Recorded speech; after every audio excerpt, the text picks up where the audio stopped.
Good morning student. Gyanjyoti digital ক্লাছৰ সকলোকে স্বাগতম জনালো। আমি অংকন কৰি আছো কি উত্তল লেন্সত গঠিত ৰশ্মি চিত্ৰ। আৰু উত্তল লেন্সত গঠিত ৰশ্মি চিত্ৰৰ এটোৱে শেষৰটো চিত্ৰ যিটো বাকি কিটা চিত্ৰতকে অকমান বেলেগ হয়। মানে কি বেলেগ হয়? অন্য একো নহয়, প্ৰকৃতিটো সলনি হৈ যায়। বাকিখিনি প্ৰায় আমি গম পামেই, কিন্তু প্ৰকৃতিটো ইয়াত কি হ'ব? আগতে আমাৰ অসৎ লাইছিলে, ইয়াত আমাৰ প্ৰকৃতিটো কি ওলাই চাব। ইয়াত প্ৰকৃতিখিনি সলনি হৈ যাব। সৰি, এটা আমাৰ ভুলকে ক'লো। আমাৰ আগৰটো কি আছিলে? প্ৰকৃতিখিনি সৎ আছিলে। এতিয়া আমাৰ যিটো আঁকিম ইয়াত অসৎ ওলাব। আহকচোন আমি চাওঁ। আৰু ইয়াত কি থাকিম? আমি আগৰটোলৈ একো লাগিছিল 2f1 আৰু f1 ৰ মাজত লাগিছিল। সৰি 2f1 আৰু f1 ৰ মাজত ৰাখিম। তাৰ পিছতো আমি ক'ত ৰাখিলো? f1 ত ৰাখিলো।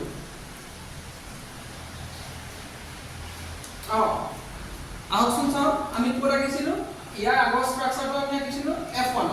এইবাৰ আমি আকৌ f1 আৰু 4 মাজত f1 আৰু 4 মাজত লক্ষ্য বস্তু ধৰি লওঁ। মই হাতে ধৰিছো, স্কেল ইউজ নাই কৰা। ইয়াত ধৰি ললো, এইটো a, এইটো b। তেতিয়াহ'লে মোৰ প্ৰথমডাল কি হয়? সদায় মাজত যাব আৰু পিছৰডাল আমাৰ ফকাছৰ মাজেদি পাৰ হৈ যাব।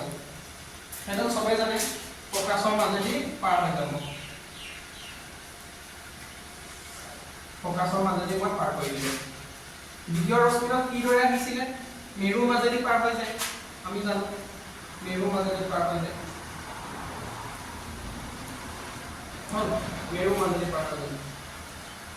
এতিয়া ইয়াৰ ক্ষেত্ৰত যদি আমি ইয়াক বহাই বহাই নি থাকো কি হ'ব? আমাৰ এইটো ডাঙৰ হৈ গৈ থাকিব, কাৰণ এইটো চাইডেতো কোনো কটাৰ চান্স নাই। এইটো চাইডে প্ৰতিবিম্ব ওলোৱা চান্স নাই। ইয়াৰ প্ৰতিবিম্ব ক'ত ওলাব? ইটো চাইডে ওলাব। ইটো চাইডে কেনেকৈ ওলাব চাব। ইয়াত কি কৰিব? ডট লাইনেদি বহাই দিব। ইয়াৰ সমান্তৰালভাৱে ওপৰৰ ফাললৈ ডট কৰি লৈ গুচি যাব।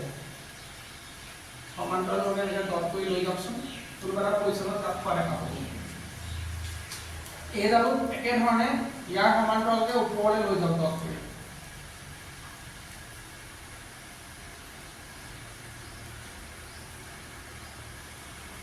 বেয়া হৈ গ'ল দিছে, একো নাই। এইটো এনেকৈ লৈ যাওক, এনেকৈ বহাই লওক। এনেকৈ নিউটে চাব। কোনোবা এটা জেগাত মই অকণমান টেকা কৰি দেখাই দিছোঁ, আপোনালোকে চাব। কোনোবা এটা জেগাতটো কাট খাবই। এই পইণ্টত মোৰ কাট খাইছে। তেতিয়াহ'লে মোৰ কি হৈছে? এ বি যদি এইটো আছিলে, এইটো হৈছে এ ডেছ বি ডেছ। আগৰ চিত্ৰটোতকৈ এইটো অলপ বেলেগ। চাওক কেনেকুৱা ধৰণৰ দেখা পাইছে। কি দেখা পালে? মই যদি লক্ষ্যবস্তু যদি ফকাছ আৰু মেৰুৰ মাজত ৰাখোঁ, তেতিয়াহ'লে মোৰ কি হ'ব?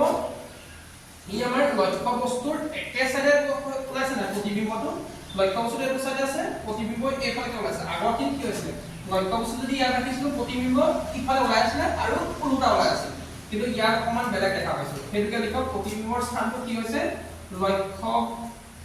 লক্ষ্যবস্তুৰ একেফালে।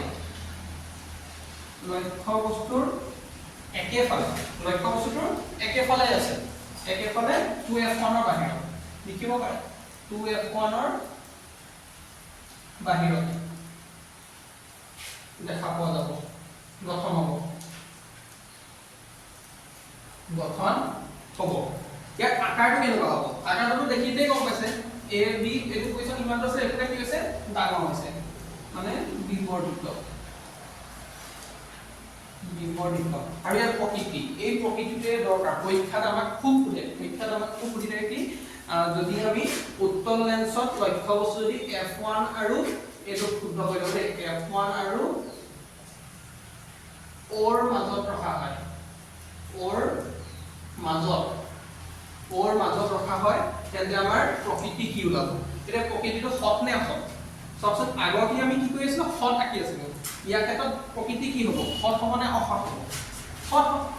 অসৎ হ'ব, কাৰণ আমি ইমাজিনাৰী লাইনেদি আঁকিছো, মানে কাল্পনিক ৰেখা এইডাল। সেইটো কাৰণে আমাৰ এইটো কি হ'ব? অসৎ হ'ব। অসৎ আৰু কি হ'ব? উল্টা হৈছে নেকি? এইটো উল্টাটো নাই হোৱা, কি হৈছে? থিয় হৈছে। অসৎ আৰু থিয়। এইটোৱে আমাৰ আছিলে আঁকিবলগীয়া ৰশ্মি চিত্ৰ, যিটো আমাক কৈছিলে কি উত্তল লেন্সত যদি আমি ফকাছ আৰু মেৰুৰ মাজত ৰাখোঁ। এইটোৱে আছিলে আমাৰ হ'বলগীয়া চিত্ৰ, যিটো আমাৰ অকণমান বাকীবোৰ চিত্ৰতকৈ অলপ বেলেগ। আঁকি চাব আপোনালোকে।